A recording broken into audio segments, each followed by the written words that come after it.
So good afternoon, good evening to some, good morning for others. It's a very exciting afternoon for me. Welcome to Interactive Platform for those who haven't tried it before. So, oh yes, please say hello in the chat where you're coming from. It's interesting to read. Those who haven't heard, event is interpreted, so you can tune in French or German interpretation. Just on very top audio channel selector, select German or French if needed. But I will officially kickstart this panel discussion today. And yes, I think excitement is going through the roof for me, because I think the panelists that we have today really have been in the front lines of everything that was happening in the face of the COVID pandemic that has disrupted, as we all know, the operations of the United Nations, of the European institutions, and overall the whole conference industry. So we all got pressured to urgently adapt and switch to business continuity mode. And as we all know, how vital for all of these international organizations that we have represented today is to maintain their diplomatic and multilateral meetings and conferences around the most important global issues.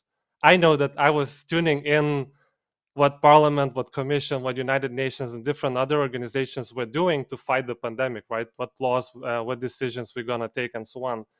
And for all of these institutions, providing the ability for their delegates and interpreters to work from distance and from locations across the globe simultaneously has been a crucial factor to operate and continue their business. But as we all know, it came with a lot of challenges. So today we will discuss the lessons learned until now, and we'll uncover some of the best practices that could be useful for conference unit managers, chief interpreters, and their teams. And then we'll move to the future of the meetings with interpretation and trends that we can foresee, and at the same time how we can prepare ourselves for that future that we envision for ourselves, right? So today I'm happily will be co-hosting this event with my colleague Asma, who is leading our institutional sales. Good evening, Asma. Hello, everyone. Nice to be here. Likewise. And because we have great panelists, it's much easier to allow them to present themselves than for us to do this. So, Aga, we'll start with you. So, floor is yours. Thank you so much, Henrikas. Welcome, everyone. We are looking forward to having you here and to sharing our experiences with you. I've been working in the European Parliament for 16 years now. For almost 10 years on the side of the users, let's say, we're on the political side of the things. And since 2015 in DG Link, I primarily started as communication advisor, and I was involved in outreach and sort of best practices for working multilingual meetings campaigns. And since 2020, really, I got involved with enabling remote participation in the European Parliament, and now I'm in charge of Remote Conference Services Unit that provides support to remote speakers and remote interpreters in the Parliament. So far, we had more than 5,000 meetings with remote participation already since the onset of the pandemic in the Parliament. So we are focusing on supporting both the speakers and interpreters in achieving quality sound and quality connection to meetings in the Parliament. Thank you. And hello, everyone. I'm Naomi Bowman. I am CEO of DS Interpretation, Inc., which is a language services company specializing in conference interpreting that has been around for 50 years as of January 2022. And I have been working with conference interpreters for more than 30 years. as well as remote simultaneous interpreting since the early 1990s. My company has a long history in remote interpreting, which has come in very handy since the onset of the pandemic, needless to say. I also represent the United States as a technical expert on conference interpreting and remote simultaneous interpreting to the International Standardization Organization known as ISO.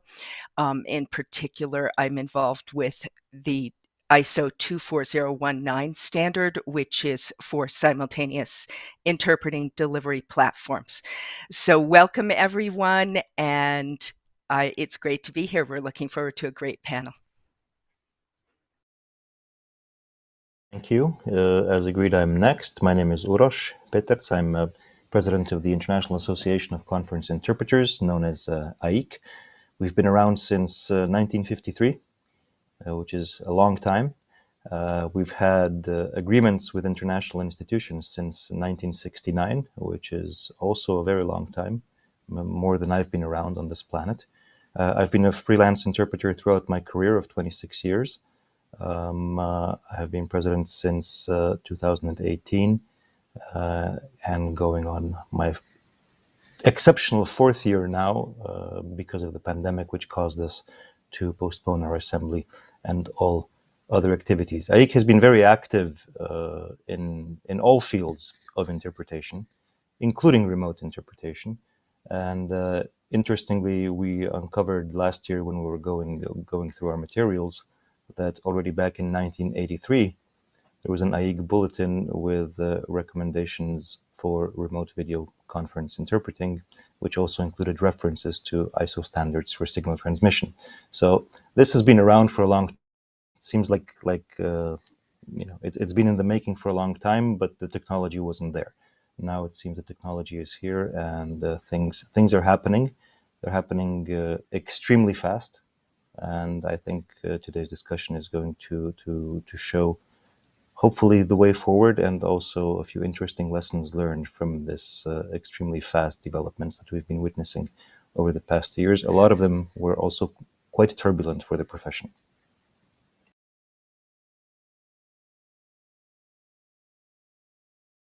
Hi, good morning, good afternoon. My name is Nader Ibrahim.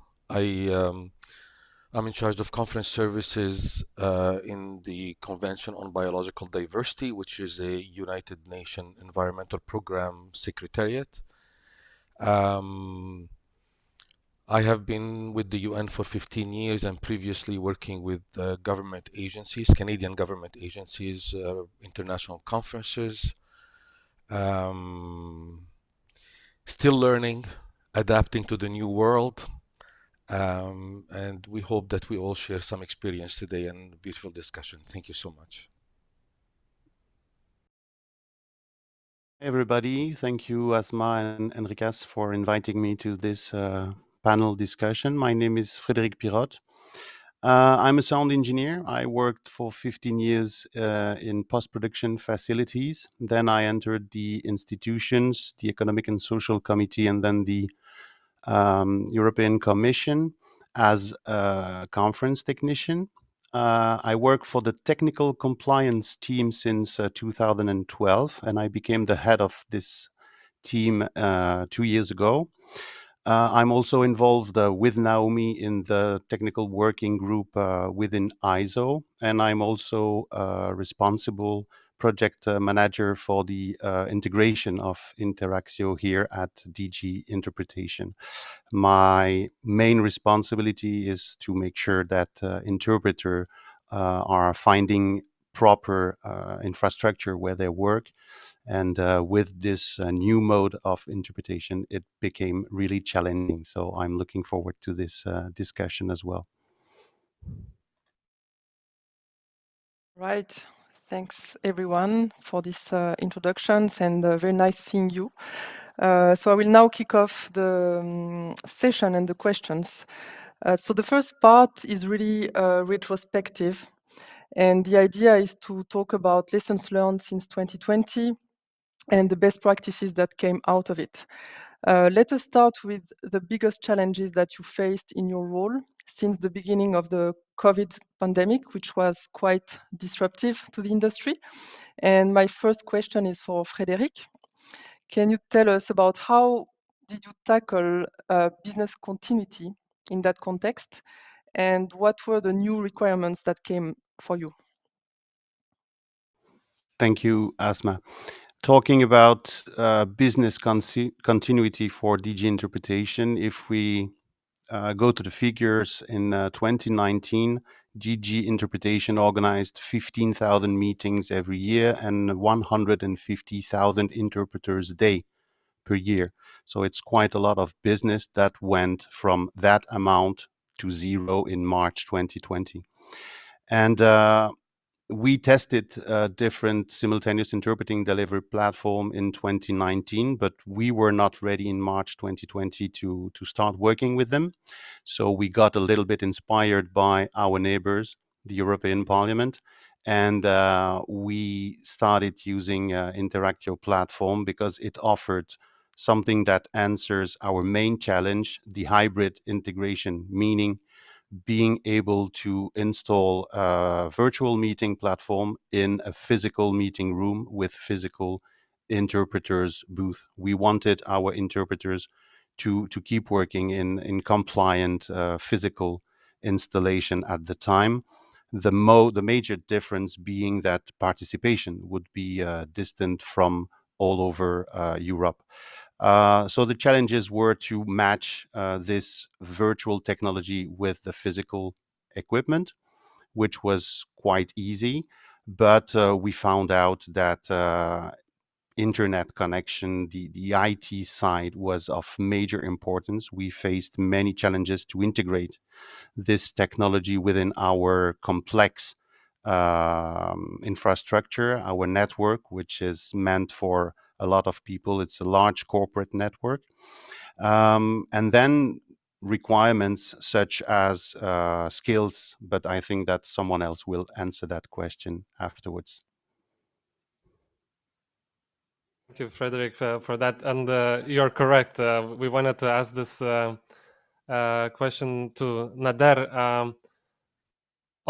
From your perspective, how did the pandemic impact the structure of your teams and the skills required? I know that you went, from very small team to much bigger one, including a variety of skills. So can you lead us through that? Yes, thank you. Once we discovered the new world and what it require, which was based on massive amount of research between platform, what they offer, and what is compatible with our structure of work, we realized that a small conference team of 2 to 3 people will not be sufficient in any way for online services. And we discovered that we need things like moderator, background communication, technical support to delegates training. We discovered the importance of IT team, cooperation with the platform, creating new methods of within the Secretariat and the delegates communications, sharing document with the interpreters, which is on many cases it comes on a very short notice. So the structure went from 2 to 3 people to about maybe 15 to 20 people to cover about 3 hours event. But of course, as everything else, as we are learning and we improving, the numbers come down. But at the beginning, it was quite a challenge as we are all trying to learn and enlarge the knowledge within the organization and find adequate compatibility between our registration system and the platform to secure attendance, to allocate also attendance to which room and which meeting and which segment, also to which role, whether there will be a viewer or a speaker or a chair. So there was a lot of learning on all sides. Thank you. Thank you, Nader. I'm turning now to Aga, and if you can elaborate on your side how it looked like, and specifically on the organizational aspects and practical aspects within the parliament. I don't want to repeat what was already said because I think many of us have very common experience. In our case, there were a couple of things that were very specific to the parliament. First of all, the speed. The speed at which we had to introduce remote participation into our traditionally very physical meetings taking place in physical infrastructure. So you have to imagine, travel restrictions, members not being able to continue their legislative work in the institutions. That is one of the main co-legislators in the EU. And we had about 3 weeks to resume meetings in the parliament.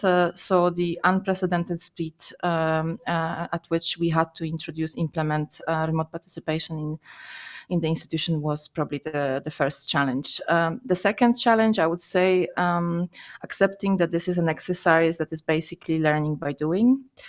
So we all learned a lot from it, but throughout managing that change and discovering and identifying challenges was important. And here I want to mention that accompanying all the stakeholders in this process, meeting organizers, remote participants, passive or speakers, remote interpreters, that was also one of the challenges that we had to face. And last but not least, absolutely satisfying the demand. Social distancing meant in the parliament that we had to sit one interpreter per booth, which meant that in our biggest rooms, the language profile that could be pre-COVID 24, sometimes even more languages in situ would be limited to 8.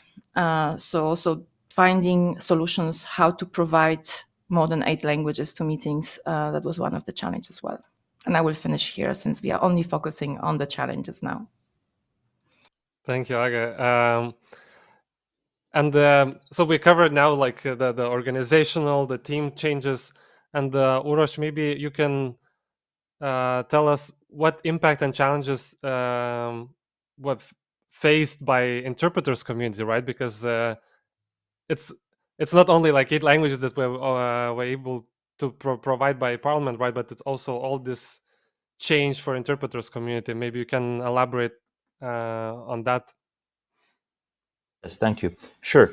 In one word, it was a disaster to begin with.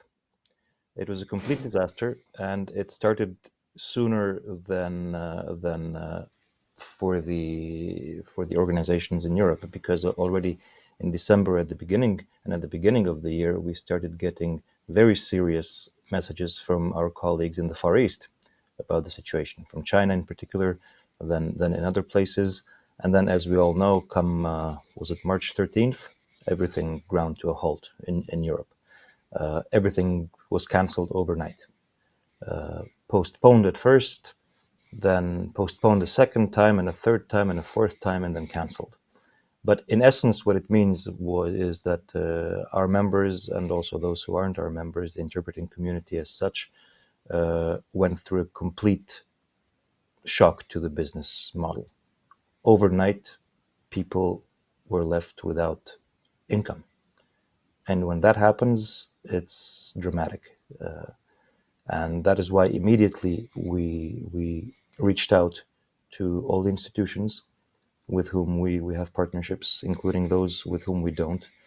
We sent out recommendations, guidelines, offering our help and our expertise, because AIC has been involved in studying RSI, the available solutions, the best practice models. We had a task force on distance interpreting way before COVID. So we had a good body of expertise to share, and we of course willingly did share that. Quite a few institutions were, on the uptake. We're very grateful for that. Many private clients as well. We of course didn't forget our private market interpreters, who also got recommendations and guidelines on how to work in this new environment. But as everyone who's spoken so far has said, it was something unprecedented. I mean, I think since World War II, you didn't see the world coming to a halt in this way with all the lockdowns and everything. So it was an extremely challenging time, also financially for many of our members, which is why we immediately also activated our Solidarity Fund.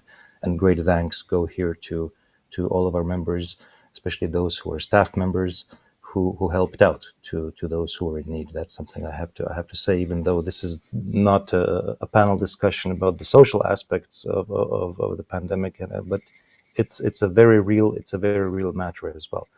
That said, also healthcare concerns were very much and still are very much on the agenda, especially auditive health, so potential damage to people's hearing. There are reports of very severe cases.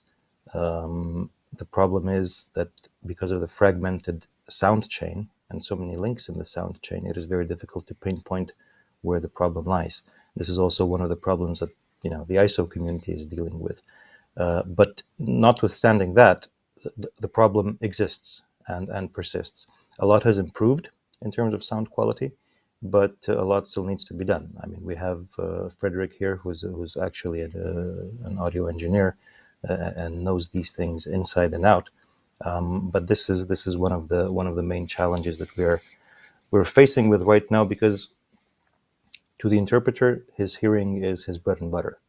Without that, you can't exercise your profession. That is why we are so annoying with sound quality all the time. And I know that conference organizers are every time you mention interpreters and sound quality, people become a little bit nervous. But I think it's for good reason. It's for good reason because at the end of the day, it's about delivering a professional service. If you're delivering a professional service, you're not connecting online every now and then just to maybe chime in at a conference and listen in. This is what you do on a daily basis, and if you want to do it well, the sound needs to be of high quality. Toxic sound has been a huge problem. People have been on medical leave because of it. There are also people who, there are cases, we know of cases of people who can't exercise their profession anymore because of that problem. Again, as I said, research is progressing, a lot is happening. The quality of the sound has improved. One of the problems that we have in this area is that there's so many variables. When you have an on-site conference, everything is under control of a single technician or a single team of technicians.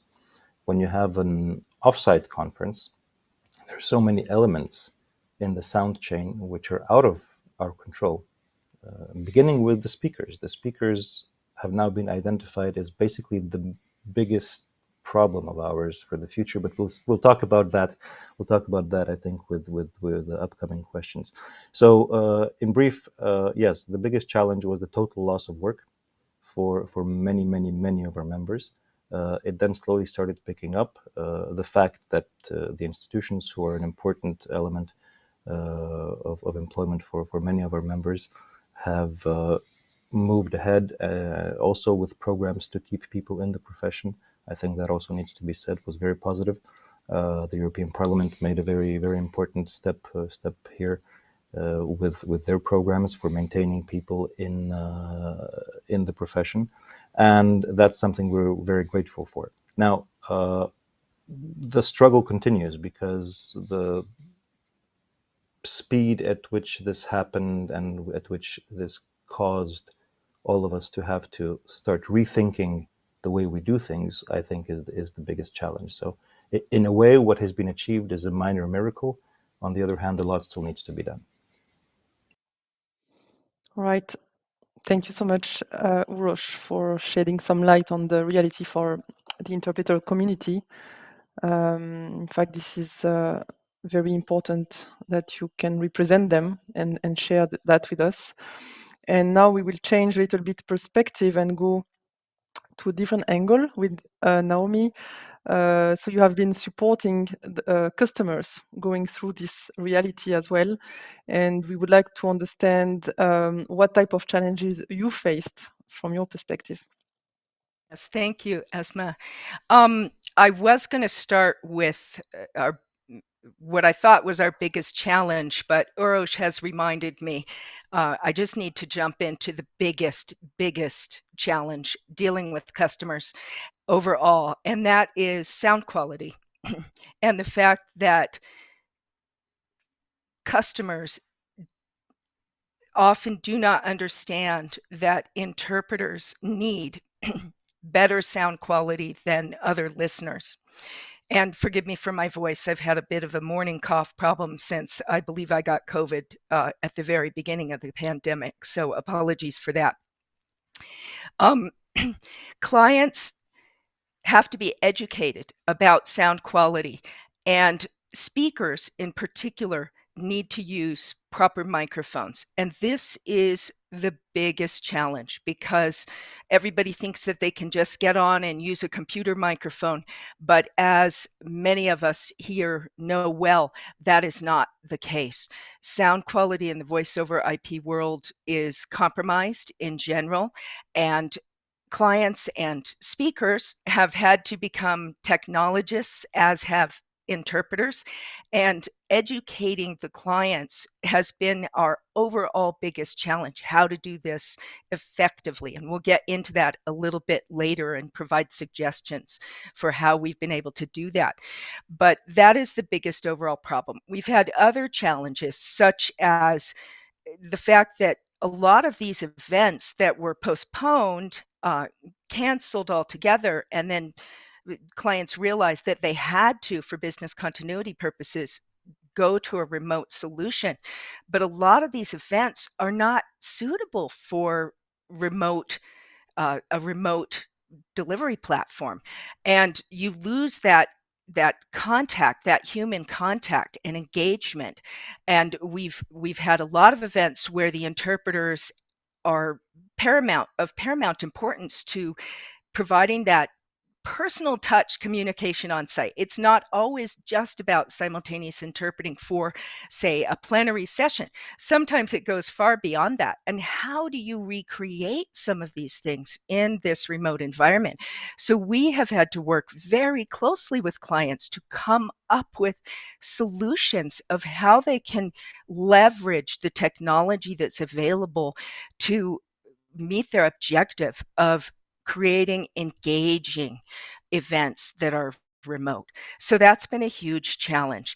In many cases, we work with institutional clients who have specific requirements and even bylaws that require them to engage in a specific way.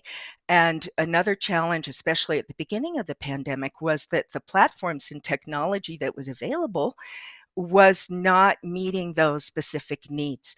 So my company's primary role was working hands-on with the clients to develop and customize and tailor these solutions and work with the technology available. In many cases, we did events where we would use multiple platforms to achieve the objectives.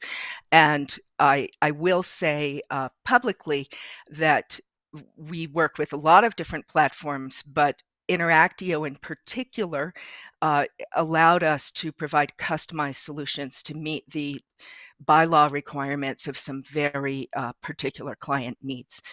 So overall, many challenges. I could go on, but the overarching challenge was poor audio in this voice over IP world and creating effective communication and coming up with solutions for the clients. Thank you, Naomi, for sharing all this. I personally like knowing through like how much everyone had to go through. I think like you also deserve like superhero costume because it has been really difficult to address all these challenges. And I know only because of time we can scratch the surface, but I think you summarized it very well from very different perspectives. And so as we covered the challenges, we want to move to the second part of the conversation, as we call it, solutions, right? So through those challenges, you had a lot of learnings, and I believe you can share a lot of recommendations with the people that are joining as today. So I will start with Frederic. Maybe you can share your learnings and recommendations when it comes to building a robust and stable solution for conferences. I will start with a joke because I don't think that I'm the right person to answer that question, because I was connected to a meeting room. There was a power cut, so I lost the meeting room. But hopefully, I'm connected with my laptop, so I switched back to the regular camera of the laptop and my headset. But you see, having a robust conference infrastructure means a robust power supply. So it has to be ensured, obviously, and many things has to be taken into account when it comes to building a stable solution. Electricity, ventilation, etc. Of course, IT. IT is of major importance. I'm not an IT guy. I am IT savvy, but I don't know nothing about network or connection with the distant servers and everything. And hopefully, I didn't have to learn it, because we have very specialized people here at the commission. But it was a fight to find a proper solution to have all these virtual meeting with a new corporate tool used by so many people. Security is also a major aspect. Security of the transmission of the content of the meeting. It has to be implemented as well, and the requirements were and are still very high here at the commission, and we are not there yet to be able to organize SNC, sensible non-critical meetings, but we will soon get there. So there is a lot of work to do also in terms of security. And like the previous question, another recommendation would be the people managing the equipment. Thank you, Frederic. So the next question is for Nader. Quite similar direction. We would like also to understand what advice you would give when it comes to building the new skill set that is needed for the new way of working. How did you achieve that, and how you would recommend others to take actions on that?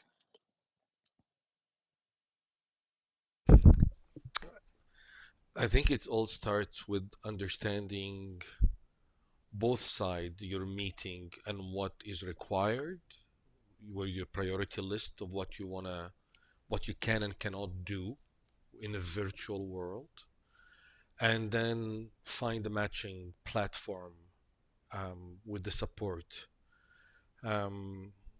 What amazed me as well is how all of a sudden I discussed how the team within the UN Secretariat have enlarged, but the cooperation between our team, especially IT, as Frederic mentioned, with the IT team and developer of the platform had to work together to integrate many aspects, the registration, the login, how to create access. We have meetings that some delegates can attend as a viewer, as I mentioned before, or as a speaker, but also can attend the meeting to start with or cannot attend this meeting. So each login, which is the same, can distinguish the role and which room they have access to.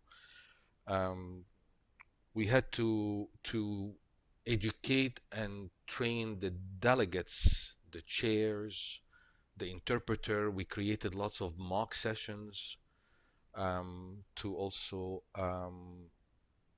introduce everybody slowly to the new world, so it's not all thrown into a real meeting all of a sudden. It was learning for us and for delegates and for chairs, etc.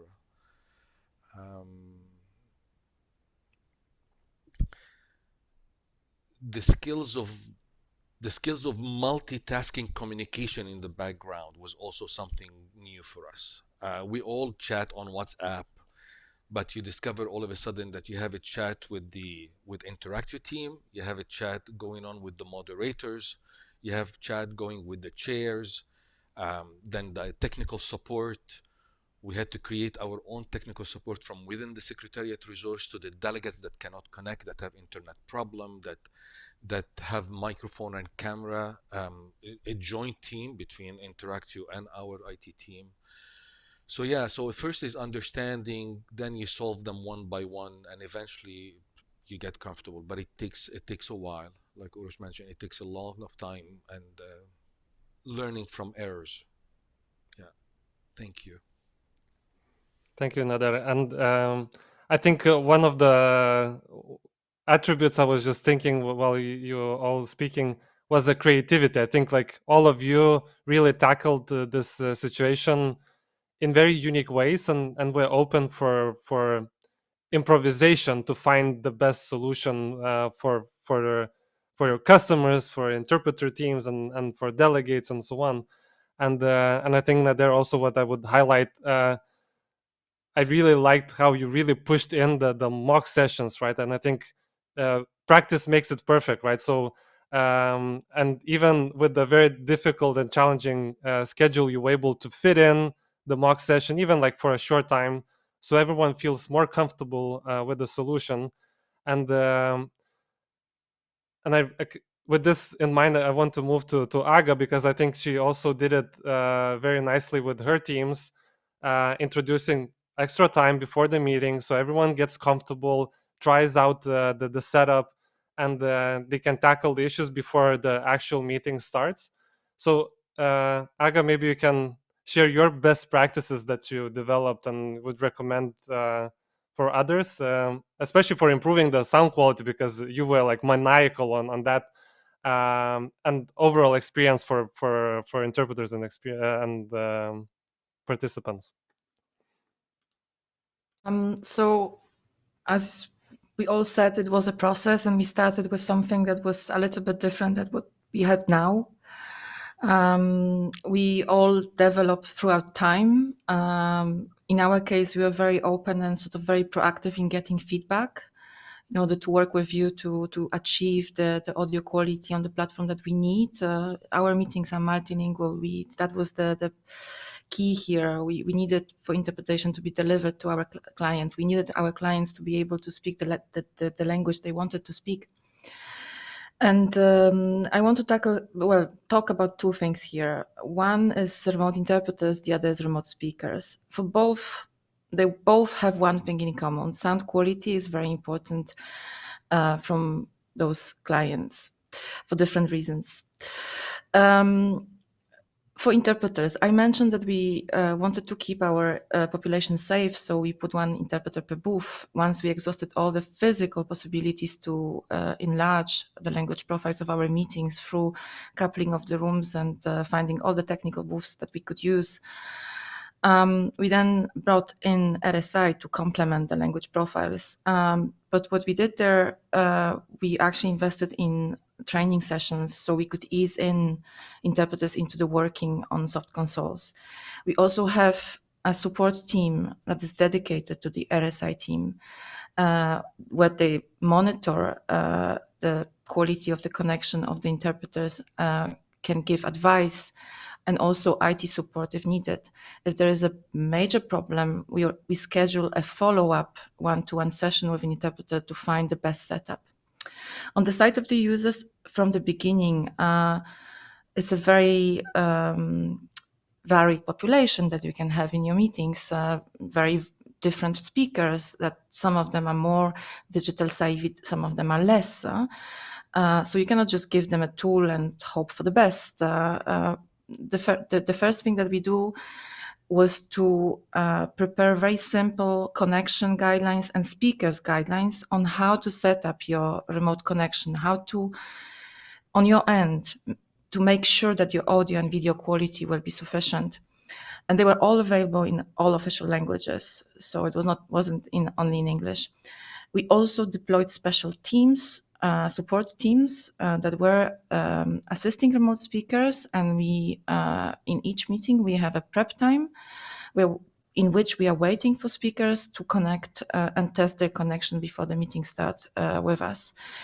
At the same time, we also have test rooms where we have individual testing sessions taking place for speakers who cannot be there, for instance, before the start of the meeting. I just want to say that what we've learned is that in the online world, pre-pandemic world, online world, the visual content was what mattered. Everybody was making sure that the photo that they are posting is of a good quality and it looks nice. And I think that is a game changer. That the pandemic is a game changer because it's not only about how you look, it's more and more about how you sound. From our own perspective, I can tell you that there wasn't much research out there that we could turn to. So we had to do our own research in order to be in a position to advise our speakers. I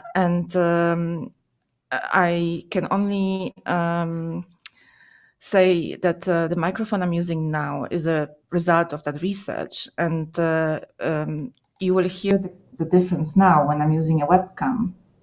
So I just want to, we do it with our speakers just to give them, because I cannot hear myself. So I don't know how I sound. I can only count that I sound good because I'm using proper setup. But, and it's the same for others, it's the same for users. So you have to be in a position also to give them advice. And this is one takeaway that was very important for us.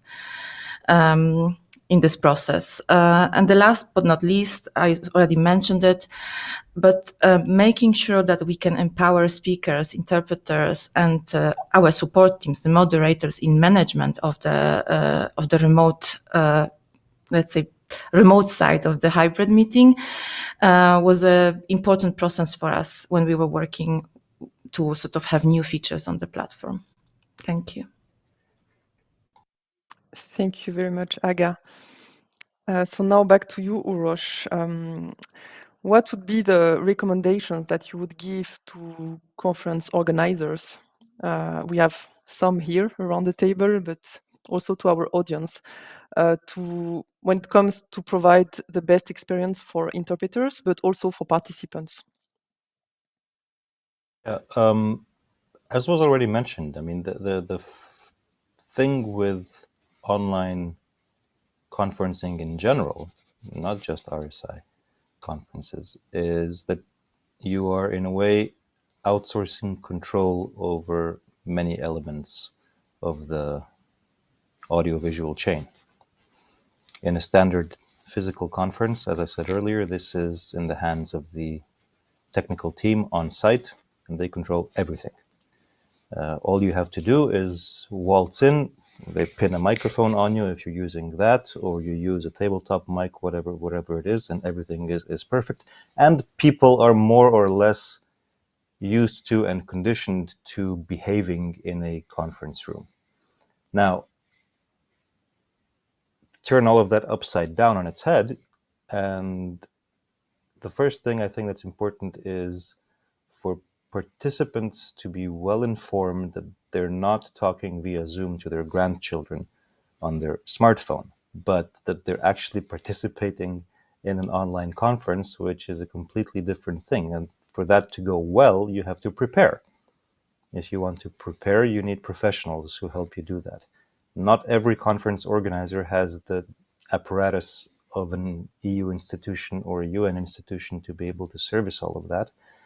On the private market, a lot of that is done or by one person or by no person, because there's the false expectation that when you organize an online conference, all you need is a license, hire some interpreters, give the link to the participants, and it all magically happens. No, you need somebody to make sure things go well. So I think now, 2 years almost into this new mode of working, it's become clear that interpreters were the least of our problems, because it's in their interest to get organized, to have a, if not soundproof, at least a well-sounding environment from which they work, to have a good headset, to have a good internet connection, all of that. It's in our interest as interpreters to get the best input we can get and to make sure we have the clearest output we can deliver.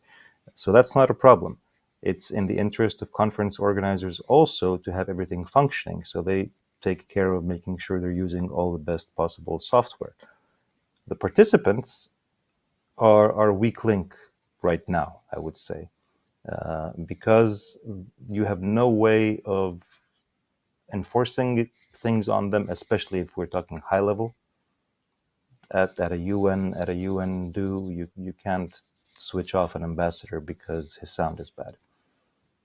It's the way things are. So how do we do that? Awareness raising. And awareness raising is a long-term project. It's not something you can do just like that. If you're in a conference room, somebody sounds bad, a technician runs on stage, fixes something, excuse me, sir, do it like this, everybody's happy, carry on. In an online setting, that's much, much more difficult. We're much less prone to interjecting and saying, hey, you have to do this or you have to do that. I mean, actually, the European Parliament has done an important step in this direction with the questors issuing clear guidelines to speakers and saying, if you are signing in from a car, forget it, you're not going to be interpreted. If you have no video, you won't be interpreted. And it was difficult for some speakers to accept at the beginning, because as I said, they're used to speaking normally from the car with their grandkids on their iPhone. Oh, I shouldn't have said that, on their mobile phone, smart device. But it's a whole different story. But now it's accepted and people understand. If I want to be a high quality participant in a conference, I have to make sure that I have the right environment and equipment. And if I need help, I know who to turn to. So the thing is, make sure you have somebody who is a professional who the participants can turn to, and make sure they have the right instructions beforehand. It's improving very slowly, gradually. People are starting to understand that, but the thing is, the environment has changed, and we have, as I said, in a way, outsourced control over many elements of the sound chain, and that is something we all need to realize. Thank you, Uroš. And I will turn to Naomi for the next question, and I think. If I may say, like, Frederick, Nader, Aga are owning the infrastructure. They've, put by the institution in charge of the meetings, and a lot of times you coming as a help, right? As a side partner for your clients, and which is even more difficult challenge in many cases, right? Because you have to have that mandate to make the event successful. So maybe you can share your most efficient approaches, how you develop the support for your customers, and how you taught them to adapt to the remote and hybrid events. Okay, thank you, Henrikas. Yes, this is a big challenge, and while it is true that in institutional settings, to a certain extent, you can dictate regulations that participants and speakers have to follow. We have institutional clients where that is simply not the case. And as Uroš said, you can't tell an ambassador, interrupt an ambassador and insist in some cases that they connect using a certain device. It can be a challenge with commercial and institutional clients. So how do we do this? It's a continuing effort. I like to follow a 3-step approach, which is basically explain, demonstrate, and document. But as we know, you can provide written instructions and they can be short and clear and concise, but often people don't take the time to read them. So that second part, well, actually the first part where you explain, we have to have client meetings just like what we're doing right now, and have pre-meetings and explain it verbally, and then use that opportunity to demonstrate it. Aga did that. I do that with clients all the time. I have to prove to them, because nobody realizes what they sound like. I don't know what I sound like to the rest of you right now. I hope I sound decent with this headset. But most people, it just doesn't enter their minds how they would sound. They take it for granted that they've spent $3,000 on a laptop, that it'll have a good microphone. So I like to demonstrate and show that I have a $3,000, $3,500 computer, and I use the audio on that computer and switch back and forth, and it takes 3 seconds, just like Aga did. And that is the most convincing thing. The other thing that's important is we're all trying to do this for two reasons. One, for the interpreters. The interpreters have to have good sound in order to do their job professionally. And I do tell the clients that interpreters need better sound than the participants and the meeting attendees in order to do this job of listening and speaking at the same time, because it's incredibly demanding. But the participants and attendees deserve good sound too. And I really focus on the client, the end user needs when I'm explaining this to the client.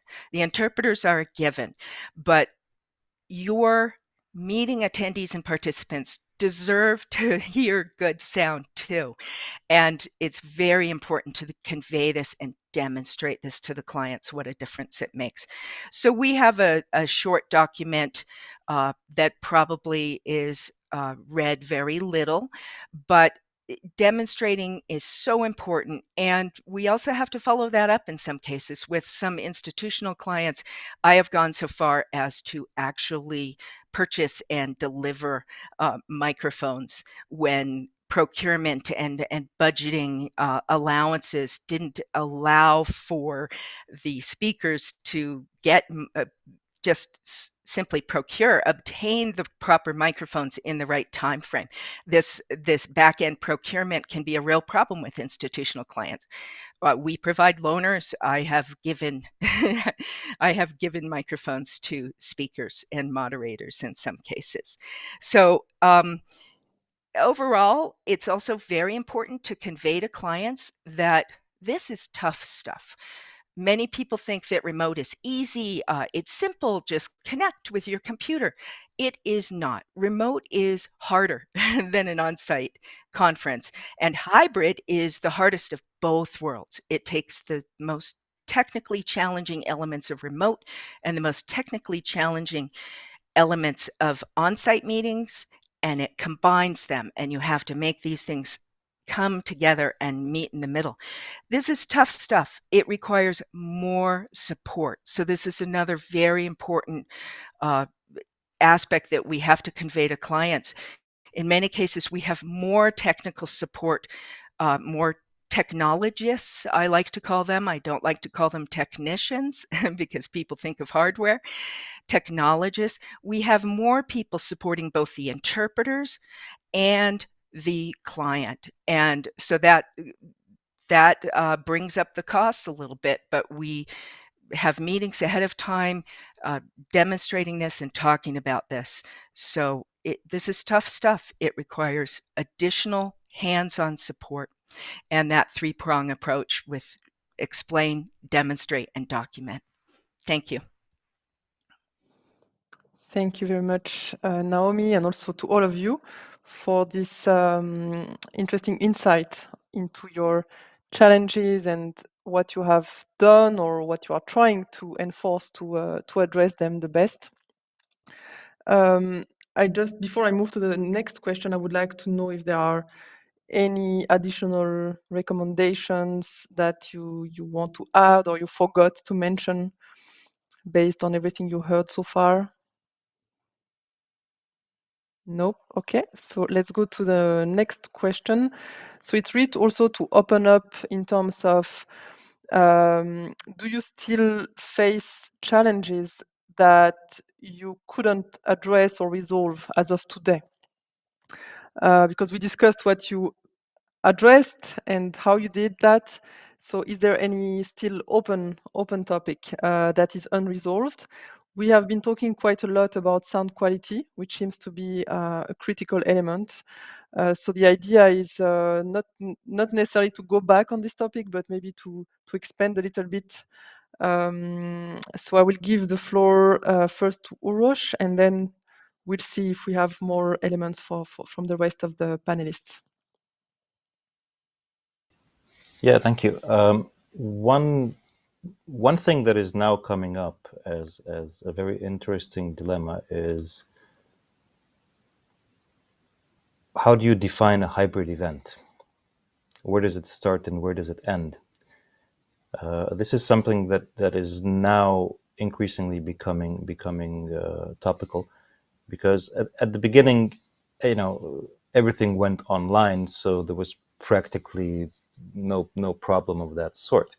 Now, as things are returning to physical meetings, or at least have been during the summer and autumn of this year, one of the benefits of remote conferencing, that is easing travel, has been identified as a potentially very useful thing to enhance participation in events. So almost every event you see nowadays has a physical component to it and a remote component to it. And for interpreters, the question is, where's the line? To what extent is this still a physical event with the odd remote intervention? And from what point onwards does it become a fully fledged RSI meeting with the odd intervention from a room somewhere where three people or I don't know, the secretariat of the meeting or them plus a few participants are located, while everybody else is dispersed around the globe, perhaps including the interpreters, or is the definition of a hybrid when the interpreters are not physically located in booths with standard physical equipment? This is the discussion that's starting to happen now, and that interestingly we are embarking on also with some of the institutions with whom we have agreements as AIC, and it's going to be a very, very interesting discussion, I think, defining. We all know what various types of events are, but the line between them, I think that's going to be interesting, and the notion of hybrid has so many variables that I think that's going to be one of the more interesting matters for discussion in 2022, leaving aside everything that we already said about sound and awareness raising with participants and so on. All right, thank you. And I would like also to see if anyone else wants to add again on challenges that you are facing today that you are still not resolving, or you haven't figured out a way to resolve actually, it. Yeah. Apologies, Asma. There is one thing I do have to mention as well. I think that everyone, as a community of professionals in this field, should look into trying to come up with some real medical research on what toxic sound or bad sound does, because the problem that we have right now is that there's a bit of a lack of empirical research in that department. It's very hard to come by, and maybe that's one thing where the industry as a whole could pull together and try and do something. Yes, Naomi? Yes, I want to add to what Uroš has touched on regarding the signal chain and the different stakeholders and their responsibilities. This has been an ongoing challenge. I talked about how it's difficult to convey to the clients what the requirements are for successful remote interpreted meetings. And starting with those basic standards is very important. But I want to add that one of the things that we're trying to do in the working group that's focusing on simultaneous interpreting delivery platforms for DIS 24019 is to really identify these areas of responsibility. So the platform has certain responsibilities in the signal chain that they can control, the interpreter as well, the interpreter's working environment, but also and most importantly right now, the speakers and the active participants. And we are hard at work trying to get this standard published to make this a very public issue, that everybody has specific technical responsibilities in ensuring the success of an event, the technical success of an event. And that is an ongoing challenge. I'd love to see some public campaigns widespread about this. It's not just about the interpreters, it's about these meetings in general, these platforms. So international standards are so important, and making them known, making the public aware of them is an ongoing challenge that we face. Thank you. Thank you, Naomi. Yes, Nader? I just want to add a small thing. It's a question more than anything else. It's to add to the new world, like everybody's mentioning it. We're learning here is for us in the UN, when we start learning on the virtual meeting, we shorten the days. We shorten the days to 5-6 hours to accommodate all those time zones. We from Australia all the way to Europe and Africa and Asia. But what we are challenged with right now is when we go, like Uroš said, to the hybrid world, what would be the length of the day now? Usual day of a UN meeting can go to 14, 15 hours a day. We start from 8 o'clock in the morning, we can finish at 2 a.m. And the question is now, if we have a hybrid mode, are we expecting people in Australia to be working overnight and people in Japan, China, or would we do it, keep changing one day to suit one time zone and then the second day to suit another? So the hybrid mode with on an international level is still a big question mark. Yeah, thank you. Very interesting point. Thanks, Nader. Yes, Aga? I will add something. Sure. Well, if you don't mind. I just want to mention that an ongoing challenge for us is user compliance. People mention it, etc. And I do believe that it's very important in multilingual world, in meetings with interpretation. But I want to stress that, in my opinion, raising awareness about importance of the good sound in general is a challenge, and raising awareness that's the challenge. So this is something that I think we still have to work on together. And the second thing, also finding ways to, because I could show it to you with switching the different microphones, but finding the ways to show it to the user without having to sort of switch between the microphones, to find objective measurement tools to show them that this sound is really not something that we want to hear, not only in a multilingual hybrid meeting, but also on the radio, in the podcast, etc. I don't think it's only limited to our world. I'm an enthusiast of podcasts and radio, and I can tell you that sometimes it can be very frustrating. True. Thank you very much. So I'm giving a bit of time if we have more comments, ideas. No, I think we can then move to the next part. Back to you, Henrikas. Yes, and so we discussed the challenges, solutions, open topics, and let's use the rest of the time for the future. So it's very interesting to hear from all of you how you envision the future and what are the future of meetings with interpretation and trends for 2022 and then beyond this. So maybe we can start, Frederick, with you. Like, what you think are the main directions and changes for 2022 or further even, and what new challenges you expect yourself coming from those? Well, I mentioned the figures we had at DGSKIK in 2019, and we are far from it now.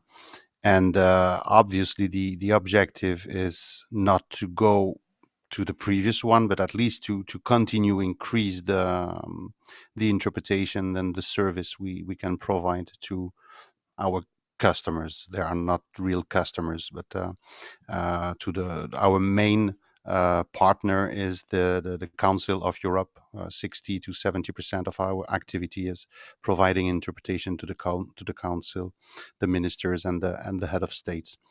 And with the current restrictions, with the current space, which is lacking because Aga talked about it, we cannot use booth for more than one interpreter or even two if we have plexiglass partition where we used to have 3 to 4 interpreters. So we are very limited in terms of space to organize our meeting. So our direction, we are a little bit late in this, but we took other decisions, let's say. We are trying to evolve to combining physical and distant interpretation. We are almost there, so it's a kind of transition with the previous topic because it's an ongoing process on our side to link physical equipment and virtual equipment, and it will, in theory, start being deployed in January or at the latest in February. And the main challenges that I can foresee with this is some kind of coordination, organizational aspects, because having interpreters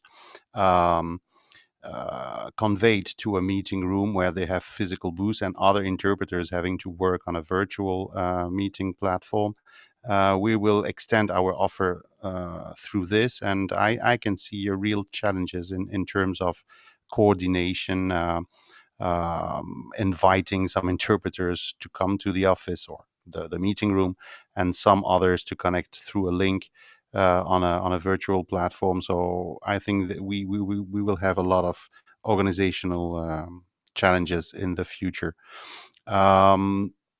Beside that, I think that the future will not bring us back to a normal or a pre-pandemic situation. And my vision of the future is a fully flexible system, meaning that I dream about a system where you could have physical and distant participation, physical and distant interpretation, and everything is linked.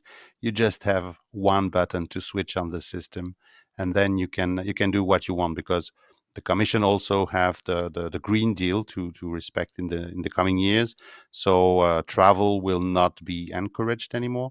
So participation will, in my view, remain distant in a certain percentage.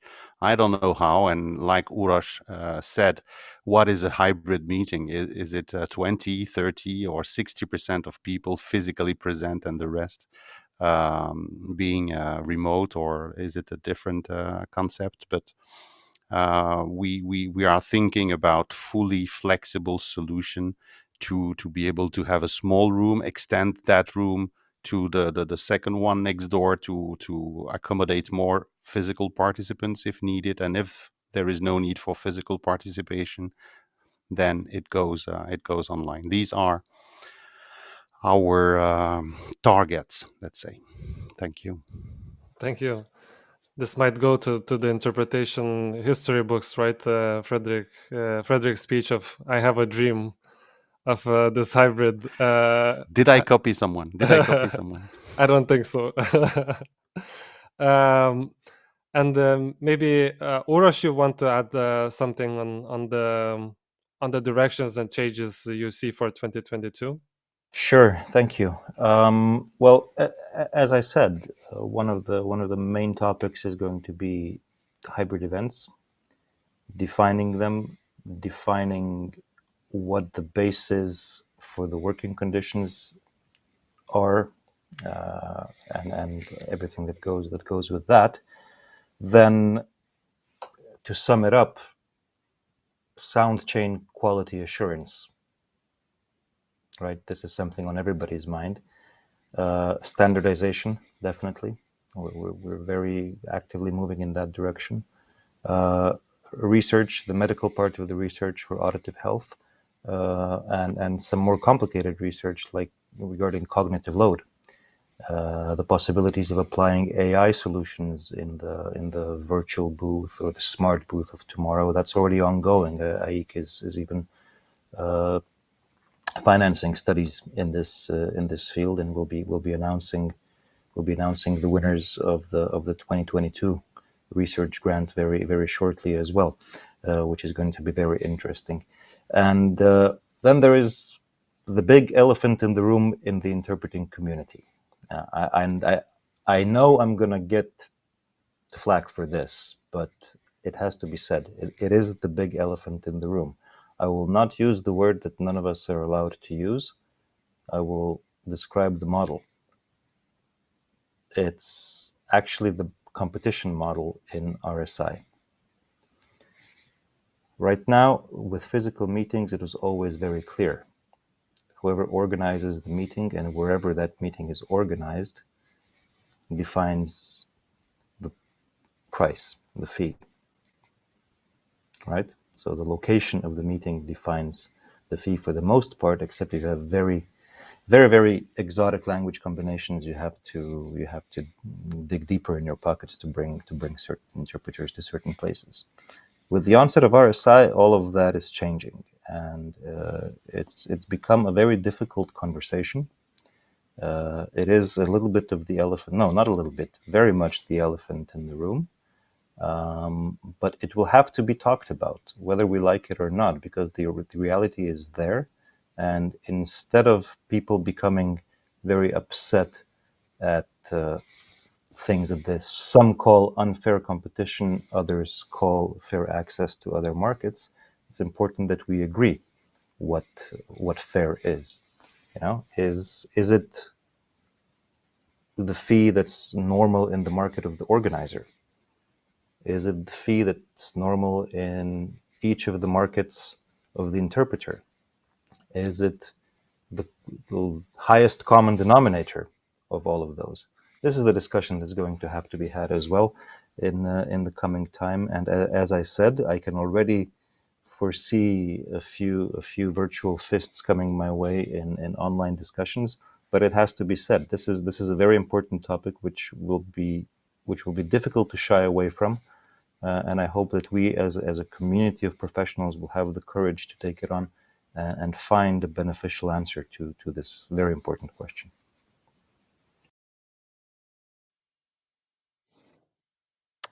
Thank you very much, Uroš.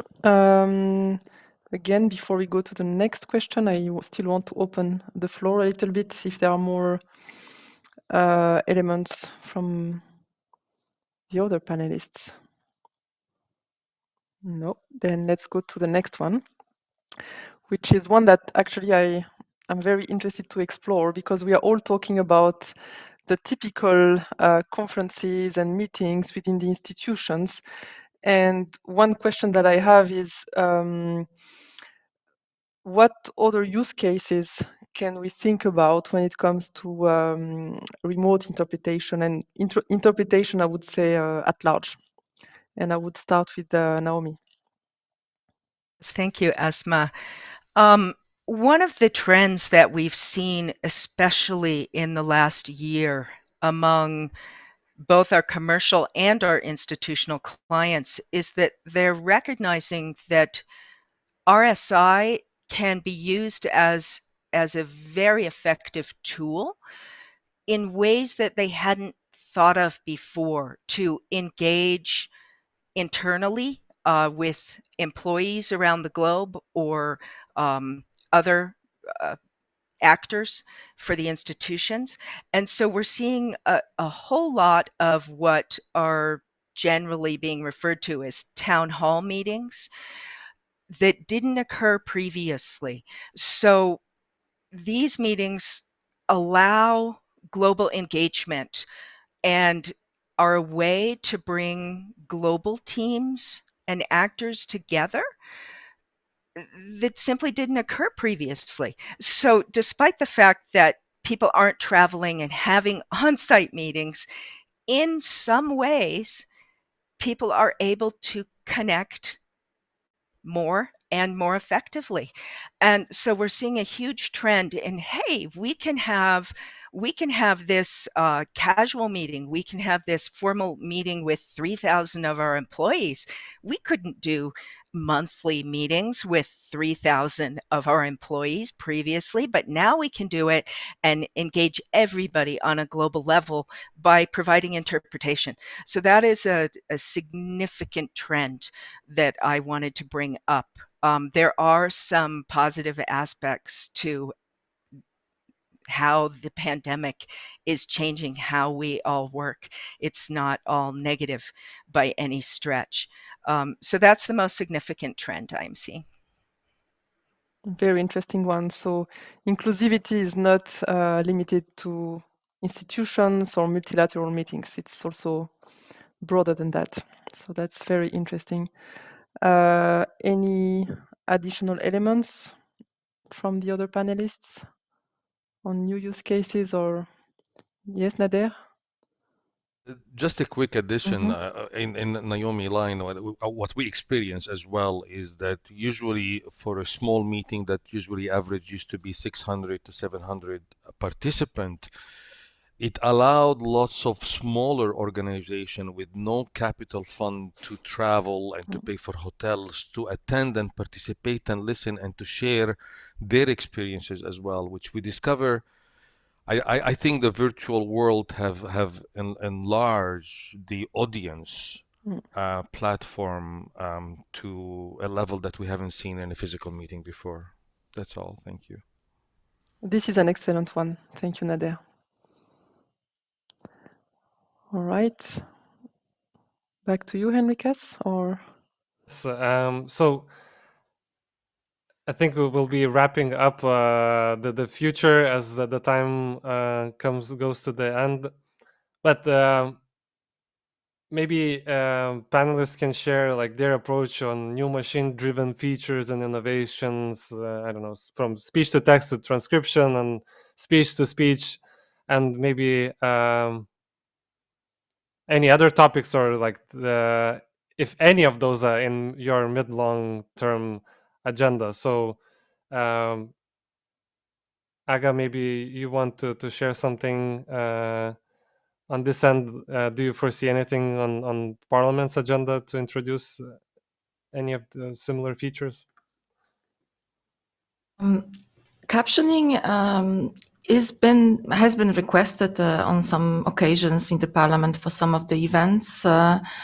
And we were able to provide it through the Velotype services and through a very complicated technical setup, especially in a hybrid meeting, and that becomes a complication on a complication, etc. So yeah, well, we are watching the development in this area with interest because having that option on the platform would make, in general, for the conference industry, probably the events and meetings more accessible. Thank you. And Nader, maybe you have something to add? It's within the same line. I think we need to include many people with disability, like hearing challenges. My dream is to be able to switch languages as we can hear them. We see the subtitle, maybe in Russian, Chinese, etc. That would be a dream to come. Maybe. Thanks. Uroš, maybe from interpreters world. Yeah, gladly. The topic of the smart booth has been around for a while, or the AI enhanced booth, and speech to text is, I think, the first obvious candidate, which can be helpful if done right. One of the problems of speech to text today is it works pretty well for mainstream languages. It doesn't really do punctuation, right? So that's already a bit of an issue. But at least it can be helpful. But if a machine can't pick up what was said, then I'm almost certain a professional interpreter didn't pick it up either. So, you know, there's a fine line between what's useful and what's then just a cognitive distraction. So that is something that will have to be studied as well, and that's something that we're working on too. Is the cognitive load aspect, because we can put 1,000 things on an interpreter's panel on our side, but at a certain point it becomes too much, because our main focus is on hearing and seeing the speaker, understanding that, interpreting that, and delivering the interpretation. Everything that goes with that, a little video of your booth partner, a little video of your other booth partner, a transcript, and this and that and the other, can all of a sudden become overload. Because already when you're interpreting, you're at basically maximum cognitive overload in terms of, not overload, maximum cognitive capacity. So adding to that is really trying to overdo it. However, there are certain use cases which can be extremely interesting, especially in very formal institutional settings. You know, I'd be super grateful if next time in a plenary meeting, when somebody starts quoting obscure lines from Shakespeare, AI would pick that up and immediately offer me the interpretation into my target language, the translation, or a you know, article so and so of regulation so and so. Before you Google that while you're working, it's gone. So if that pops up and immediately gives me the translation into my target language, these are things which can be very useful and are very punctual. But we have to be careful not to overdo it, because then you know, the better becomes the enemy of the good, as they say. Thank you. And well, Frederick, as you opened, I have a dream box. Maybe you want to add something here as well. Well, hopefully I'm not alone working in the European Commission and talking about live captioning, live interpretation, and text, well, speech to text, interpretation, and text to speech. We have another unit working on this, obviously, at the European Commission. I think that for the time being, there is a lot of learning to be done. So machine learning, it can be applied to a certain kind of person that the machine get to know, certain topic that the machine get to know as well. But it's already quite impressive. So I think that some tools also at disposal, at public disposal, offer live captioning already, and there will soon be solutions for transcription and for translation. I don't know when it will be good enough. That is the something that I don't know, and definitely for the time being, it's not accurate enough for the important meeting that we service. But the future will tell. Thank you. And due to the storm, we lost Naomi for a little while. So Naomi, I think you're back, or not yet. Not yet. So she wanted to add that she feels it is important that we focus on further development of technology and automation as a tool to preserve and protect the human element of interpreting, and that is so critical to understanding, right? So what Uroš was exploring, and I think it's a very good point on using technology to really assist the interpreters doing the job. It's a great endeavor that we can tackle. So I think due to the time, right, Asma, we will need to start wrapping up. So microphone for you. All right, so just a closing element before we finalize. So we are really pleased to have this first session with all of you. And this is the first of a series of panels that we want to host, most probably every quarter on different topics. We're going to vary also the panelists to have more angles. And the purpose really is to have to create an industry platform for exchange of experiences between actors in the industry. This is not a promotional setup. It's really to facilitate the dialogue and to be part of the dialogue. We will also, in parallel, have some separate, similar industry platforms that will be peer-to-peer exchange that will not be publicly held.